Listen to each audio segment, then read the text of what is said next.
السلام عليكم، أنا فاطمة ودي قناتي. النهاردة هنعمل مع بعض القرص الطرية الفلاحي بطريقة أمي، وهقول لكم الخلاصة وأسرار ازاي تطلعي القرص ناجحة ومن أول مرة.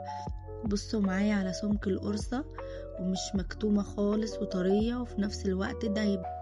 هقول لكم على سر التسوية عشان ما تطلعش ناشفة منك ابدا. يلا بينا نسمي الله ونبدأ في الطريقة. بس قبل ما نبدأ ما تنسوش تعملوا لايك وتشتركوا في القناة لو اول مرة تشوفوني. اول حاجة هنبتدي بيها وهي اختبار الخميرة. هنجيب نص كوباية مية، هنزل عليها بمعلقة كبيرة ممسوحة خميرة بما يعادل 10 جرام، معلقتين سكر كبار بما يعادل 40 جرام، وهدوبهم وهحطهم على جنب اختبر الخميرة اشوفها شغالة معايا ولا لا. هنزل ب700 جرام دقيق بما يعادل 5 كوبايات ونص اللي هي كوباية الشاي العادية. هنزل عليهم ب7 جرام بيكنج باودر معلقة كبيرة ممسوحة. هنزل عليهم برشة ملح بما يعادل 3 جرام، وهبتدي اقلب الدقيق مع البيكنج باودر والملح، وهبتدي انزل عليهم ب195 جرام سمنة على زيت بما يعادل كوباية ومعلقتين. المعيار بالكوباية اللي هي المج العادي بتاع الشاي اللي عندنا في كل بيت اللي هو 200 ملي، هو ده المعيار. انا معايا كوباية كانت كبيرة فعشان كده هي جاية كوباية الا ربع، بس انا المقادير بقول لكم عليها بكوباية الشاي العادية اللي هي المج عادي الازاز اللي بنشرب فيه الشاي اللي في كل البيوت المصرية. الكوباية دي 200 ملي، فالمقادير دي كلها بالكوباية اللي هي بتاعت الشاي دي.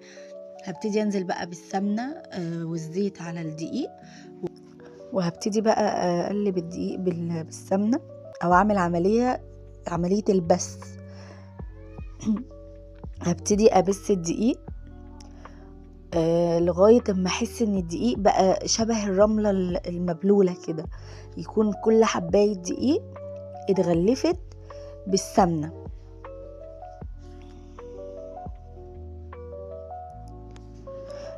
الموضوع ده مش هياخد معايا وقت كتير، يعني حوالي مثلا من 3 ل 4 دقايق، مش هقعد كتير لحد ما يبقى بالمنظر اللي قدامكم ده. هنزل عليه على طول بالخميرة، انا اختبرتها لقيتها تمام، هنزل بيها. وبعدين هنزل بقى بلبن انا مروبه، ودفيت اللبن وحطيت عليه معلقة خل كبيرة، واللبن ده هما 300 جرام بما يعادل كوباية ونص من الكوبايات بتاعت الشاي اللي هي 200 ملي زي ما قلت لكم.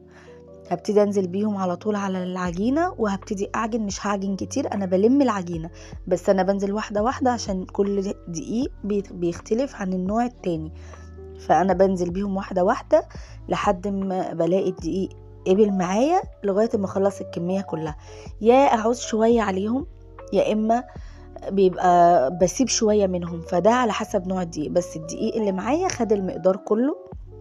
وهبتدي اعجن بقى زي ما حضراتكم شايفين كده لحد ما العجينة تتلم معايا وتبقى طرية. وهتشوفوا دلوقتي يعني عاملة زي ما يكون ملزقة، بس هو لا، الدقيق بيشرب اللبن. اوعوا في الخطوة دي لو حسيتوا ان هي ملزقة كده او ان هي محتاجة دقيق تحطوا، افضلوا قلبوا. بص انا ما قطعتش اللقطة دي عشان تشوفوا، انا فضلت اقلب فيها اعجن فيها لحد ما هي نعمت خالص والدقيق شرب كل اللبن وكل الحاجات اللي انا حطيتها، وبقت العجينة طرية خالص وما بتلزقش، وبقت طرية خالص في ايديا كده. تبقى العجينة مظبوطة، وهي المقادير دي ان شاء الله تبقى مظبوطة معاكم، بس اختاروا نوع دقيق كويس يعني. وبسيبها بقى على جنب، بنعمها كده واسيبها على جنب تخمر. اسيبها حوالي ساعة في مكان دافي، لو احنا في الصيف ممكن تاخد ساعة الا ربع، بس طبعا الجو برد فهي خدت معايا ساعة بالظبط وخمرت زي ما انتم شايفين كده. هبتدي بقى اهبط العجينة واخرج منها الهواء كده، وعشان العجينة تسخن في ايديا عشان الجو برد. وبعدين هغطيها عشان ما تنشفش، وهدهن بقى الصواني سمنة بلدي عشان الريحة بقى، وانتوا عارفين ريحة السمنة البلدي وريحة زمان. وهبتدي بقى اعمل القرص، اقطعها كور الكرة اللي في ايدي دي 100 جرام، يعني انا وزنها على الميزان خليتها 100 جرام او بحجم برتقانية صغيرة كده.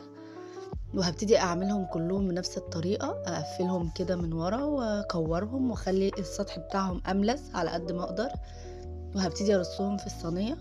حتى ان لو تلاحظوا ان انا مش ببطط العجينة واحدة واحدة، يعني ما بحط الكورة مش ببططها، لا بسيبها ترتاح شوية، وبعدين بصوابع ايدي زي ما وريتكم كده هبتدي ان انا انزل على القرصة اخليها بسمك، يعني لو قستوها بالمسطرة كده تلاقوها ان هي 1 سنتي. فكده لما تخمر المرة التانية هيبقى حجمها كويس لما تخش الفرن ما تنشفش، لاني لو هي اقل من كده ورفيعة قوي هتنشف منكم في التسوية، ولو اتخن من كده هتبقى نية من جوه. هي ده سمكها كده مظبوط، السمك بتاعها كده مظبوط كده. ما سبتها تلت ساعة كده بقى. بعد ما اتخمرت التخميرة التانية اللي هي تلت ساعة، هدهنها بقى معلقتين لبن على نص معلقة سمنة كده ومعلقة سكر عشان تتحمر ويبقى لونها حلو من على الوش.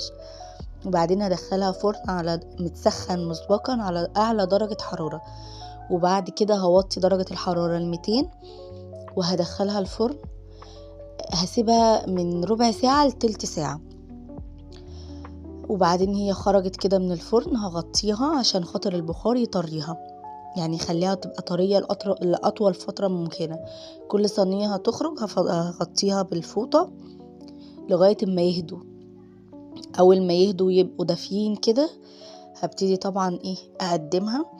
بس أهم حاجة إن هي أول ما تخرج من الفرن لازم تتغطى. فهي كده خلاص بقى كانت دفيت خلاص، وقدمتها طلعت من الصينية بكل سهولة، وكانت كلها لونها من على الوش ومن تحت نفس اللون، وكانت واخدة لون حلو قوي. وزي ما انتم شايفين دي النتيجة النهائية. القرص طرية جدا، وريحة السمنة البلدي مالية البيت، واللون ولا غلطة.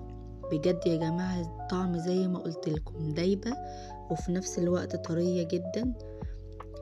ولو عايزين تعملوا كمية عشان تحافظوا عليها تفضل طرية كأنها لسه خارجة من الفرن، أول ما تبرد تماما شيلوها في أكياس تلاجة في الفريزر وطلعوا منها على قد الأكلة، سخنوها في الميكرويف هترجع طازة جدا. أتمنى تكون الطريقة عجبتكم وتجربوها وتقولوا لي رأيكم في التعليقات. ولو عجبكم الفيديو متنسوش تدعموني بلايك وشير، واشتركوا في القناة وفعلوا الجرس عشان يوصل لكم كل جديد.